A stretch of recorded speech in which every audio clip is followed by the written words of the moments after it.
ça du coup, ce qu'on va faire aussi, c'est que on va les mettre à true finalement, parce que on les a pas déplacés, vu que c'est un check, voilà.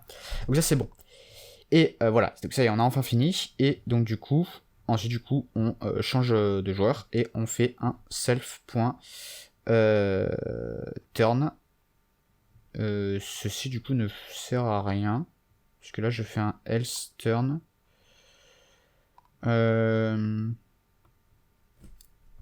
Je vais le mettre ici aussi au cas où. Voilà. Mais ce else, je suis pas sûr qu'il fonctionne.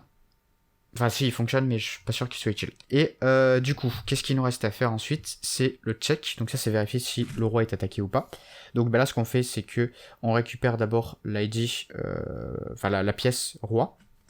Une fois qu'on l'a trouvé, hop, bah c'est bon, on arrête là. On va ensuite parcourir, et si on trouve en fait qu'il y a une pièce ennemie en fait qui pourrait manger notre roi, bah du coup on renvoie vrai, on dit qu'il y a bien un check. Ok, maintenant ce qu'on va faire, c'est que du coup, on va vérifier s'il y a un checkmate, donc un échec et mat. Donc ce qu'on va faire, c'est que on va prendre tous les coups possibles que peut faire un joueur. Pour chaque coup possible, en fait, on va créer une pièce invisible en fait qui va faire ce coup. Et si malgré ce coup fait, en fait, on a... si on fait un coup et que on n'est pas en checkmate, bon, mais tant mieux. Mais on n'est pas en check, bon, mais tant mieux, on renvoie faux.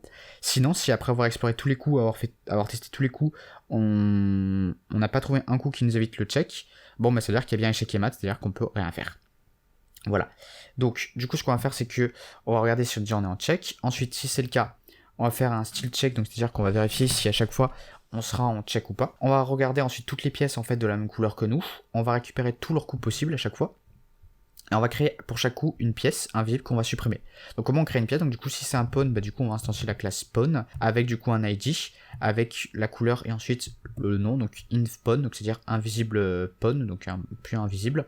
Source, donc ça c'est la source de l'image, donc on va mettre none, donc c'est-à-dire qu'il n'y aura pas d'image. Et ensuite on va tester. Et donc, du coup, ce que l'on va faire, c'est qu'à chaque fois, on va regarder. Et si, ensuite, après avoir créé cette pièce, si on n'a pas de check, donc on va mettre still check à false plutôt. Ça fonctionne, mais je sais pas, j'ai dû juste relire ça et j'ai dû dire ah non c'est pas bon alors qu'en fait c'était bien ça.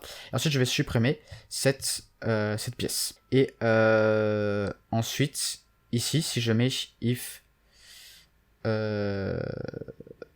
not still check, donc c'est à dire si ça c'est à faux, donc not false ça veut dire vrai. Donc si j'en ai plus en check, alors je renvoie faux, ça veut dire que du coup il existe un coup qui me permet d'éviter le checkmate. Voilà, et comme j'ai dit, je pense bien à supprimer aussi la pièce actuelle qui est invisible.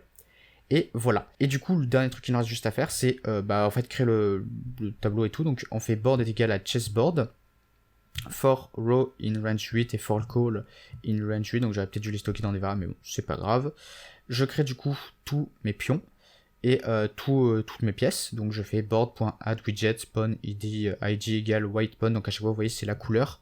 Ensuite, le nom du type de pièce, underscore, et ensuite je mets un numéro pour me dire, par exemple, si j'ai plusieurs pions, je mets en fait le pion, en fait, je me donne un numéro pour pouvoir mieux le reconnaître en cas de besoin, et je mets source. Donc source, rappelez-vous, moi j'avais mis une organisation comme ça, c'est-à-dire que j'avais mon fichier, il y avait un dossier du coup assets, png, donc du coup c'est ce que je fais assets / png / wait pawn.png, voilà, et je mets ensuite en xy, et si c'est pas en row égal à 1, mais c'est en 6, du coup c'est un pion noir, voilà, et après pareil pour le reste, c'est un peu toujours le même principe, pour ici, donc là ça va être toutes mes pièces en fait différentes, et pareil du coup pour ici, mais du coup pour mes pièces noires, voilà, qui seront à chaque fois ajoutées avec la méthode .addWidget, donc c'est-à-dire que je vais ajouter un widget à un widget fils du coup à mon widget board ou l'instance du chessboard comme vous voulez, et ensuite je renvoie du coup return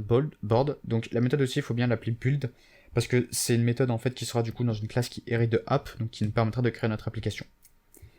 Et ensuite ce que je fais c'est que je fais, et ça aussi c'est important, if underscore name égale underscore égale chaîne de caractères, underscore main, underscore, chessapp.run, comme ceci. Il n'y a pas la méthode run ici, c'est normal, c'est une méthode déjà faite via dans la classe en fait app. Voilà. Et donc du coup, notre jeu est à présent terminé. Voilà, si vous avez des questions, n'hésitez pas à laisser dans les commentaires. Et moi sur ce, je vous dis portez-vous bien et à une prochaine. Salut!